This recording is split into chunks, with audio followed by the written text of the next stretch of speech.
With temperatures plunging into the single digits for highs this week and below zero low in the 7-day forecast, we're going to take some time this morning to remind you how to prepare and protect yourself for the cold days that are ahead. We have Stacey Fleming with the Fort Wayne Fire Department joining us now. Stacey, I know that you over at the fire department share something that we talk about a lot in the weather department, is having an emergency kit during these winter months. Exactly. Let's talk about the items that we should have on hand here. Well, having an emergency kit prepared both in your home and your car can prepare you if an emergency situation arises. I brought in my kit this morning that I keep here at home, and some of the simple things that you can have is a battery-operated flashlight, possibly lighter and some matches, battery-operated radio so that you can stay. If the power should go out, you actually have that ability to find out what is going on in the world.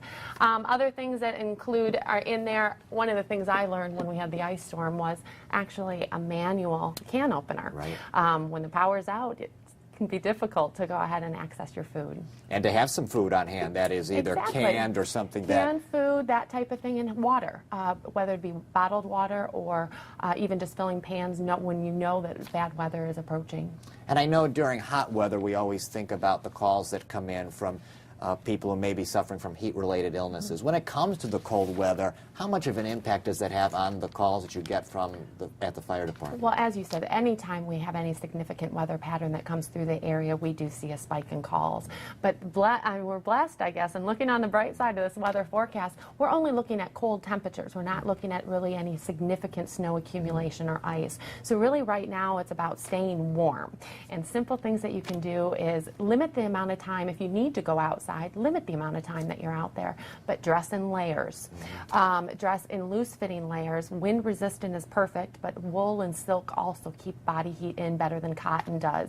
But covering exposed areas on your body, that means a hat that covers your ears, possibly a scarf to cover your face, gloves or mittens, and a well-insulated waterproof boot will keep your feet dry and also give you traction if there is ice or snow in the area. And I also heard that the mittens will actually keep your hands warmer than gloves. Yes, it does. I did not know that. Yes, it doesn't. You're not separating your body parts. Actually, the fingers inside the gloves will generate more warmth. Well, it makes sense. Yes. And we can't forget about the pets, too. Yes, don't forget about the pets. If you are unable to bring your pets inside, you do need to provide adequate shelter for them and warmth for them. Also, access to water that is unfrozen.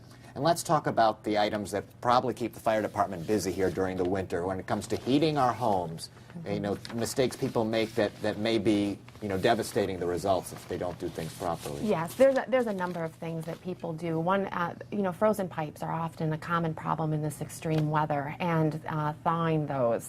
People should not be using a blowtorch or any open flame device to go ahead and thaw those. Using a UL listed device such as a handheld hairdryer often works. But simply leaving your cabinet doors open and letting the warm air from your home go through the pipes will actually keep them from freezing, or simply turning on the cold faucet, letting the water trickle can keep pipes from freezing.